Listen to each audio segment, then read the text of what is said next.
All right, you guys, how are we doing? We're doing great. Pretty good.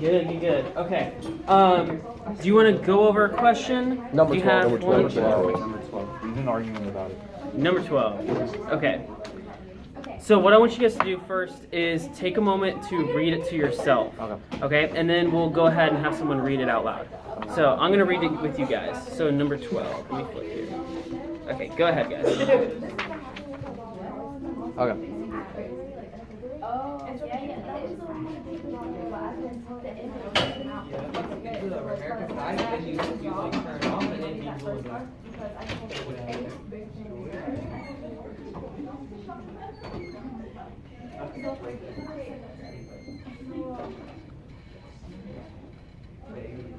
Okay, you guys ready? Yeah. Okay, cool. Okay, so Zaria, go ahead and read it out loud, dude. Incentive theory is a motivation to explain the desire of people to achieve goals in terms of. Okay, so we're talking about motivation and incentives.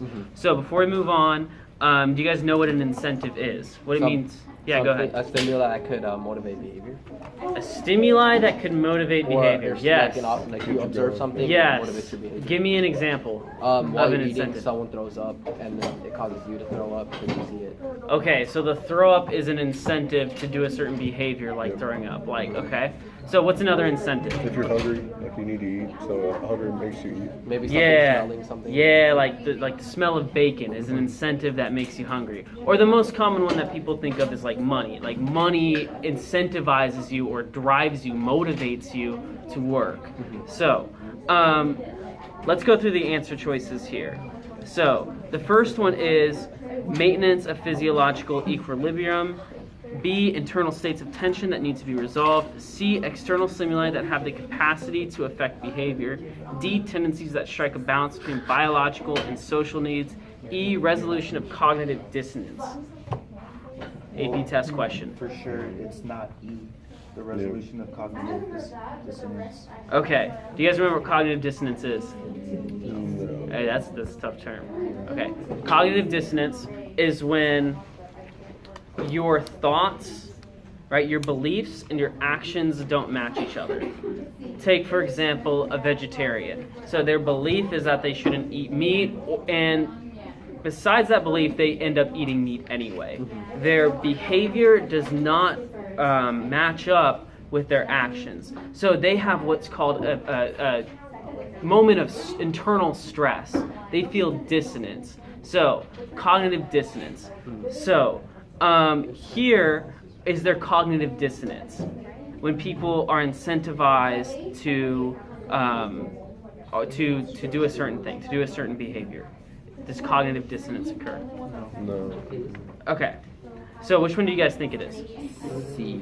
I'm going with I C. think it's B. And the B. reason I say B is because I was wondering if an incentive could be internal instead of external. And I'm saying that incentive. Is that possible? Okay. Incentives are always external. Okay? So like money is an external thing that motivates you. An internal motivation is called a drive. So, drives versus incentives. Drives are internal motivations that you have, kind of like a sex drive, right? And incentives are external motivations that cause you to do a behavior. So, with that said, what's an external, what do you guys think the correct answer is? C. Okay, external stimuli have the capacity to affect behavior. Okay, so that sounds really complicated. External stimuli.